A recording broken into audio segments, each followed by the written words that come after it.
తప్పుడు వార్తలు రాసాం. నాని గారిని పెద్ద ఆయన చీకొట్టారు, పోకొట్టారు అని రాసాం. వర్కౌట్ కాలే. వాళ్ళ కుటుంబం నుంచి వేరు చేయాలనుకుని ఇప్పుడు అసెంబ్లీలో నన్ను కాన్సన్ట్రేట్ చేసినావు. నువ్వు ఇక్కడికి రా, మాట్లాడు. అసెంబ్లీలో ప్రత్యక్షంగా అందరు చూస్తారు కదా, రుజువులు ఇవి. ఇట్లా నేను ఇస్తాను చూడు. నీ భార్య, మీ సతీమణి అఫ్టివేట్, ఎలక్షన్ క్యాంపెయిన్ వేసిన అఫ్టివేట్, ఆ అఫ్టివేట్ లో చూపించిన ఆస్తులు, అమ్మ మైక్ పట్టుకోండి ప్లీజ్. ఆ అఫ్టివేట్ లో చూపించిన ఆస్తులు ఇట్లా పట్టుకోండి, మైక్ పట్టుకోండి ప్లీజ్. ఆ అఫ్టివేట్ లో వేసిన ఆస్తులు, నీకు సూర్యప్రకాశం చెరువులు గిరువులు కబ్జా చేసుకున్నావు చూడు, అవి ఏవి రాయలే. ఇంకా ఇది శాంపుల్ నీకు ఇచ్చిండేదన్నా ఇక్కడ అఫ్టివేట్ అన్ని ప్రెస్ వాళ్ళకి ఇస్తా అండ్ రేపు దీని స్టోరీ చెప్పడానికి సిద్ధంగా ఉంటారేమో. ఇంకా చాలా ఆస్తులు మీరు పాత్రికేయులు నమ్మినా నమ్మకపోయినా సాక్ష్యాలు మీకు ఇస్తున్నాం. మీ భూమి యాప్లో వాళ్ళ గురించి సెర్చ్ చేయండి, వాళ్ళ ఆధార్ కార్డు ఎంటర్ చేయండి, వాళ్ళ చరిత్ర మొత్తం వస్తుంది. కుటుంబం అంతా 400 ఎకరాలు పేదల భూములు కబ్జాలు చేసుకున్నది. 400 ఎకరాలు లెక్కల్లో ఉన్నాయి. ఒకరు కాదు, ఇద్దరు కాదు, కుటుంబంలో ఉన్న అందరూ. ఇది మీకు పంచుతాను. అండ్ క్యాండిడేట్ గా ఉండే అతను కూడా, ఇతను అసలు చెప్పే అవసరంలా. మన చోట ఒక్క చంద్రగిరిలో కాదు, చుట్టూ వడమాలపేట, రేణిగుంట, పూడిలో ఎన్ని చోట్ల కావాలో అన్ని ఆస్తులు ఉన్నాయి. అవి కూడా అటాచ్ చేశారు. ఇది శాంపుల్ ఫేస్ 1. నెక్స్ట్ టైం నువ్వు మళ్ళీ ఇలాగొస్తే అన్నా మళ్ళీ ఇంకోటి తీసుకొస్తా. నేను పైకి ఎదుగుతాను తప్ప నువ్వు నన్ను ఏ రకంగా దించలేవు. ఇప్పుడు చెప్తాను ఇంకో, నేను పోరాటం దొంగ ఓట్ల వరకే చేశా మీ పైన. ఇప్పుడు కూడా ఆడియో మాట్లాడతాను, కంప్లైంట్ పెడతా ఉంటాను. ఎలక్షన్ కమిషన్ ఈ రోజు కూడా కంప్లైంట్స్ చేస్తున్నాం. ఈ రోజు నుంచి మీ ప్రతి దానిపైన, అంటే ఆల్రెడీ నాన్నగారు ఇచ్చారు, తుడా ఎంక్వైరీ వేయించారు, విజిలెన్స్ ఎంక్వైరీ జరుగుతోంది. ఆ భయాన్ని బయటకు వస్తున్నాయి. అది ఒక భయం. సో ముందే మా పైన అవినీతి వేసేసేయాలి. మీ కబ్జాలు, మీ ఆస్తుల వివరాలు అన్నీ బయటకు వస్తూ ఉన్నాయి. తొందర ఎందుకు? వెయిట్ చేయండి, కొద్ది రోజులు వెయిట్ చేయండి.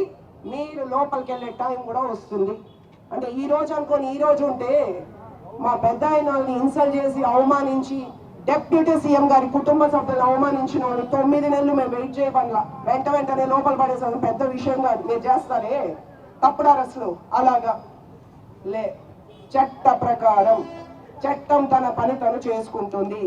ఇక్కడ కూడా కాస్త ఓపిక పట్టాలి. చట్టం తన పని తను ఖచ్చితంగా చేస్తుంది. అండ్ మన నాయకులకి అందరికీ ఇది నేనేదో భయపడో, నేను ఇంట్లో కూర్చోను, ఖచ్చితంగా ఇంట్లో కూర్చొని జగన్న నా పైన ఏదో రాసేస్తే నేనేదో భయపడిపోతాను. రుజువులుందా? రైట్. అంటే ఇట్లా కూడా తెగించేసి ఉంటారు. మా పెద్దమ్మ పైన దొంగ ఆడియోలు పెట్టారు కదా, అట్లా కూడా పెట్టుకోవచ్చేమో. ఇది ఏసీబీ ఇచ్చిన రిపోర్టు. ఏసీబీ ఇచ్చిన రిపోర్ట్లో ఎక్కడ అతను ఏం చేశాడో అది ఉంది. ఎవరు చెప్పారో మీకు? రైట్, తెచ్చి చూపించాలి కదా, పత్రికలకు ఇవ్వాలి కదా. ఇవన్నీ నేను పత్రికలకు పంచుతాను. ఇప్పుడు మీకు చేత కాదని తెలుసు, ఏదో ఒకటి రుద్దాలనేది ఆలోచన. నేను భయపడను, ఇంట్లో కూర్చోను, హ్యాపీగా ప్రజల్లోకి వెళ్తాను. రేపటి నుంచి నా మీటింగ్స్ మళ్ళా స్టార్ట్ అవుతాయి. మీరు చేసిన ప్రతి ఒక్కటి నేను మాట్లాడుతూ పోతాను. ఇంకా మా లీడర్స్ గురించి ఏం రాసావు? అందరూ అధికారుల దగ్గర డబ్బులు తీసేశారా? మాకు ఇంకేం పని బాట్లేదు అనుకుంటా ఉన్నావా? బాగా వినుకోవచ్చవన్నా. 30 సంవత్సరాలుగా మాకు రూలింగ్ లేదు, తెలుగుదేశం ఎమ్మెల్యేలే. But I'm proud to say ఇక్కడ ఉన్న అందరూ సెల్ఫ్ మేడ్ పీపుల్. ఆస్తులు ఉన్నాయి, అంతస్తులు ఉన్నాయి, బంగళాలు ఉన్నాయి, కార్లు ఉన్నాయి, బిడ్డలు ఎడ్యుకేషన్ ఇచ్చినారు, సొంత వ్యాపారాలు ఉన్నాయి. రూలింగ్ లేదే, ఎట్లా సంపాదించుకున్నారు? స్వశక్తితో వచ్చిన వాళ్ళు పసుపు జెండా పట్టుకొని పసుపు చొక్కా వేసుకొని 30 సంవత్సరాలుగా ఉన్నారు మా లీడర్స్. నీలాగా కాదు, సెల్ఫ్ మేడ్ పీపుల్. గర్వంగా కాళ్ళు ఎగరేస్తాం మేమందరము. రూలింగ్ లో వచ్చి ఏం సంపాదించుకోవాలా? పుట్టినప్పటి నుంచి కష్టపడి ఈరోజు ఈ స్థాయిలో ఉన్నారు. మా రూపాయి, ప్రతి సంపాదించిన రూపాయికి ఖర్చు పెట్టిన దానికి మా దగ్గర లెక్కలు ఉంది. కానీ మీ విషయానికి వస్తే కేవలం 19 నుంచి 24, అది కూడా కోవిడ్. మీరు చూడొచ్చు, డేట్స్ కానీ, మ్యూటేషన్స్ కానీ, కన్వర్షన్స్ కానీ. కోవిడ్ టైంలో అందరి ఇంట్లో కూర్చోంటే ప్రజల సొమ్ముతో పండ్లు కూరగాయలని డ్రామాలు వేస్తా రెవెన్యూ డిపార్ట్మెంట్ ఉపయోగించుకొని మొత్తం కోవిడ్ టైంలో మార్చుకున్నారు ఆస్తులంతా. అందరు చిన్న కొడుకేంది పెద్ద కొడుకేంది అందరు. ఇంకా వినుకో, మా పెద్ద ఆయన పెట్టిన భిక్ష నీ పెద్ద కొడుక్కి, మా పెద్ద ఆయన పెట్టిన భిక్షతో తిరుగుతా ఉన్నాడు. మా పైన హత్యాయత్నం చేసినోడు నువ్వు ఈ పెద్ద లెక్క నీకు. వ్యాసాలు రాసేది, మానాలు తీసేది, ప్రాణాలు తీయాలనుకున్నాడు మానాలు తీసేది లెక్క. కానీ ఒక మహిళగా చెప్తాను చూడు, నా ఉసురు నీకు కొట్టుకుంటుంది. నువ్వు ప్రతిసారి దెబ్బతీస్తాను. భయపడరాలే ఇక్కడికి, నీకు మళ్ళా హెచ్చరించడానికి వచ్చిన. నువ్వు కరెక్ట్ అయిన వాడు అయితే రా ఇక్కడికి. పబ్లిక్ ఉన్నారు అందరు చూడండి.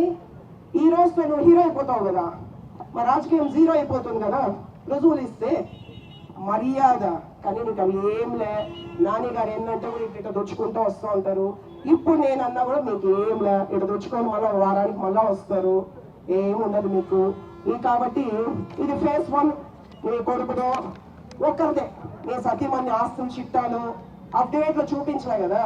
ఈ రోజు కొత్త కేసు పెడతా, ఎలక్షన్ కమిషన్ కి విచారణ చేయమని చెప్తా.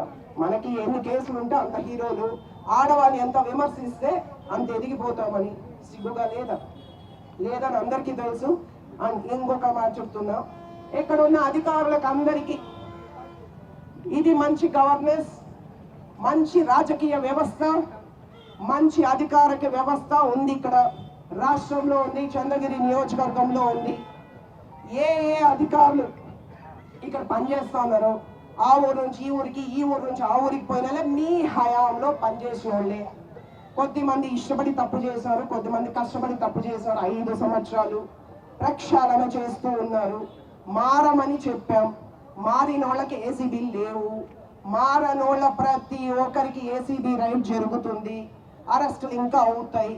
సో అధికారులు 95% బ్రహ్మాండమైన సిస్టమ్ ఉంది చంద్రగిరిలో. ఎవ్వరు కూడా భయపడకండి.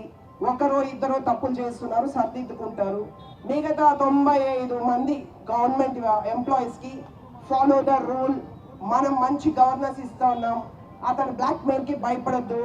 అతనికి తెలిసిన ఏకైక విద్య ఎప్పటి నుంచి 2014 నుంచి అందితే జుట్టు, అందకపోతే కాళ్ళు. అదే అతనికి తెలిసిన విద్య. అతను ఫోన్లు తీకండి. నా ఫోన్ తీసే ధైర్యమే లేదు. ఇక్కడ పిలుస్తుంటే కట్ చేస్తున్నా.